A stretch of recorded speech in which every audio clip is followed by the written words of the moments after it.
जय जगन्नाथ। मो हाथ में जो टंका अच्छी से टंका मो स्वामींकर परिश्रमर फल आउ यही टंका मो पिला मानक पछरे लगुचे। पिला माने बड़ हेले ही जानिबे पिला मानक पाठ पढ़ारे केते कष्ट रे टंका रोजगार करी पिला मानक पाठ पढ़ारे लगा जाउचे। हाँ, पिला मान तो भल मनीष हवा दरकार आ भल पाठ पढ़ी चाकरी करवा दरकार। आमे यह ही चाहूँ। देखिए भगवान हाथर कथा आ जेहेतु आम घर मार्केट पाखरे तो पिला माने संध्या समय हेले बाहर कौन खाई बोली मन करते किंतु मु बाहर खाद्य किसी दिए ना। हाँ केबे केमती दे दिए पूरा चेष्टा करे जे घर खाद्य ही से देवाई।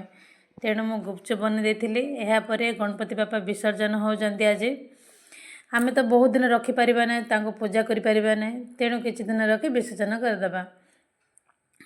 पिला माने भी बहुत खुशी डांस करचंती डीजे लगे नाच एबे ना भजन भजन किछि ना खाली डीजे लगाओ नाच। यापर मो काम सब सरला रही बाय बाय।